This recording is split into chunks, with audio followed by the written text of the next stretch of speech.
Bonjour à tous.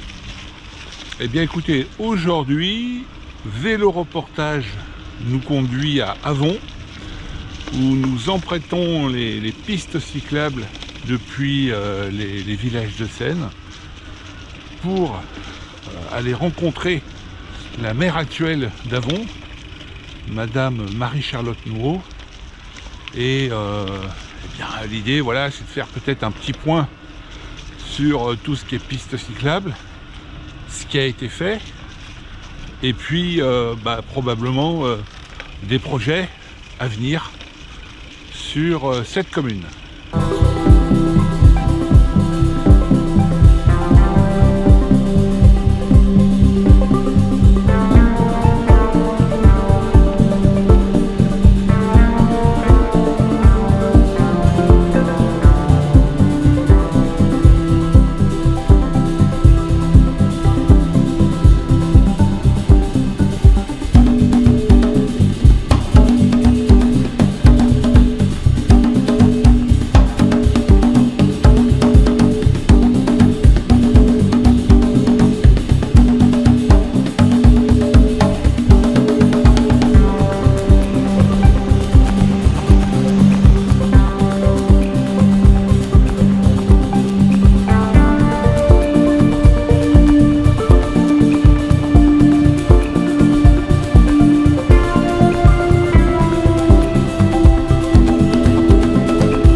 Alors le bilan, déjà ça fait 10 ans maintenant que pour moi c'est mon vélo de service en fait.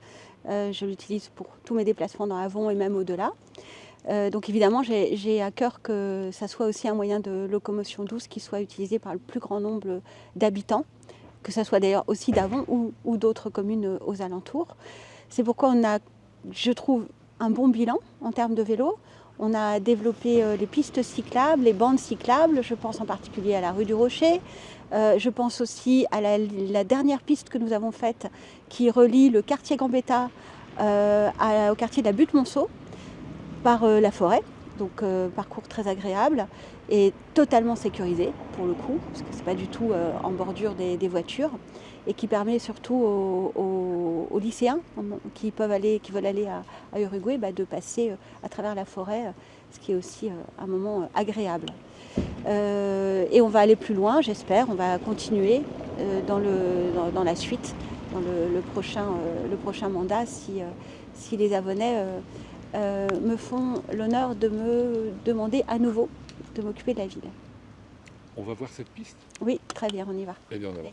On est dans un domaine protégé, donc voilà, il fallait vraiment s'assurer qu'on ne portait pas atteinte à la forêt en réalisant cette piste cyclable.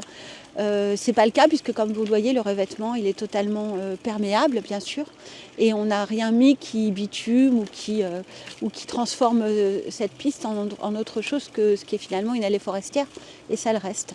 Ensuite, oui, après, au niveau des priorités budgétaires, ça n'a pas nécessairement été simple, parce qu'on a énormément de priorités, de moins en moins d'argent dans les villes, hélas. Et c'est vrai que l'arbitrage a mis un petit peu de temps à pouvoir être imposé en disant oui, parce qu'il fallait faire passer ça peut-être avant d'autres choses qui paraissaient peut-être plus urgentes, peut-être l'entretien de certains bâtiments. Mais j'ai vraiment voulu garder le cap. Ce cap, c'est le cap de notre politique écologique, environnementale. Et donc au milieu de plusieurs urgences, pour moi, ça restait une urgence. Donc on a réussi finalement à la réaliser l'année dernière. Elle est très utilisée et surtout, moi, ce qui me fait plaisir, c'est qu'elle participe aussi à la qualité du cadre de vie. D'ailleurs, vous le voyez aujourd'hui, elle est fréquentée par des gens qui viennent courir ou simplement promener leurs chiens. Donc une piste cyclable, c'est ça qui est bien, quand c'est une vraie piste cyclable en dehors des routes, et non, donc pas une bande simplement, c'est que ça aussi devient un lieu d'agrément pour les promenades. Donc on continue, l'exemple est bon ici parce qu'on voit bien par le traçage au sol qu'on laisse bien la place au vélo, par rapport à d'autres communes où il n'y a pas du tout de marquage au sol. Mais c'est vrai que ce n'est pas le même confort qu'une vraie piste cyclable, quoi. Donc bon, c'est quand même mieux que rien. De toute manière, ici, à la Butte Monceau, on est quand même dans un domaine privé essentiellement. Donc je ne suis pas sûre que des grands travaux pour... on aurait la largeur d'ailleurs, en fait, hein, pour faire une vraie piste sécurisée. Je pense que ça nécessiterait l'accord des copros. C'est quelque chose qui serait long à mettre en œuvre, mais pourquoi pas. Ça aussi, je crois qu'on va avancer. Moi, j'avais toujours été marquée de voir que, par exemple, au Danemark, les lycéens, les collégiens vont au collège, au lycée en vélo, même quand il fait -10. Ils s'équipent autrement, hein. Il y a un adage des pays scandinaves qui dit qu'il n'y a pas de mauvais temps, il n'y a que des mauvais équipements. Mais voilà, ils font et ça se passe très bien. Il y a des photos où on voit des paysages enneigés et puis devant les collèges, une centaine de vélos qui sont accrochés, quoi. Donc je pense qu'il faut qu'on passe aussi ces étapes-là. On reste encore en France dans une culture de la peur, du froid. Moi, je roule quel que soit le temps. Et honnêtement, ça ne pose pas de difficultés particulières. C'est aussi une réalisation de notre équipe, cette piste. Ça roulait très vite ici, hein. Ça roule encore très vite malheureusement.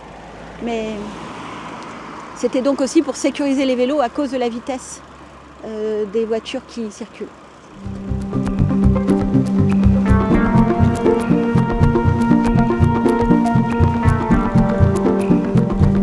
On a bien des petits pictogrammes qui montrent qu'on peut le prendre dans l'autre sens quand on vient en vélo.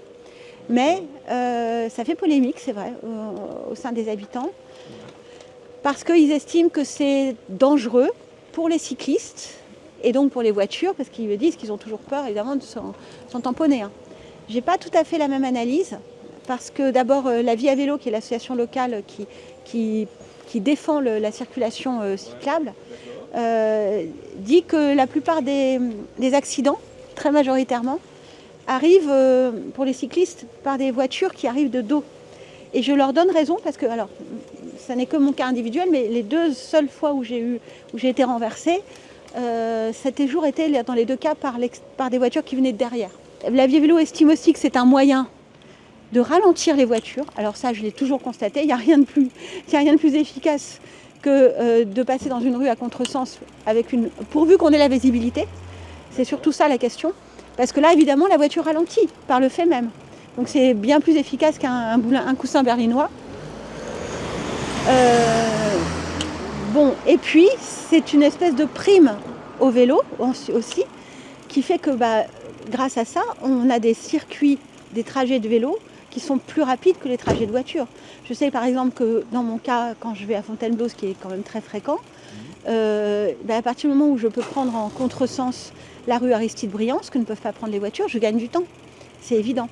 Donc ça fait quand même beaucoup d'atouts pour le contresens cyclable. Néanmoins, il y a, c'est vrai aussi, je le comprends, je l'entends, des rues où il y a un danger, notamment les rues où il y a un virage, où là la visibilité n'est pas garantie aux voitures. C'est pourquoi on va sans doute évoluer et ajouter des panneaux de signalisation pour interdire le contresens cyclable dans les rues où il y a un vrai danger. On est en train de travailler là-dessus.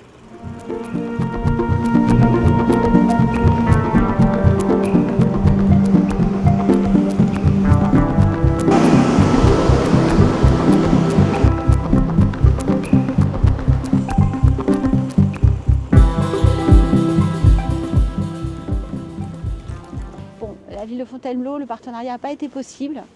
C'est dommage, mais je pense qu'on pourra y arriver quand même. Faudra remettre ce sujet à l'ordre du jour. Nous, on est vraiment ouverts. Je pense que c'était aussi un outil touristique pour les touristes qui viennent par le train. Ils ne prennent pas assez souvent le train, ils viennent beaucoup en voiture pour visiter le château. Et là, en vélo, on est surtout en vélo électrique, c'était des vélos électriques, on est en un quart d'heure, 20 minutes devant le château. Donc bon, on ne désespère pas que ça reparte. Et pour le moment, voilà, je le vis plus comme un arrêt que comme une renonciation définitive. J'ai ma liberté. C'est le grand confort de ces mandats. C'est que je me sens très libre de mes convictions et je n'attends pas qu'on me donne des consignes d'un côté ou d'un autre.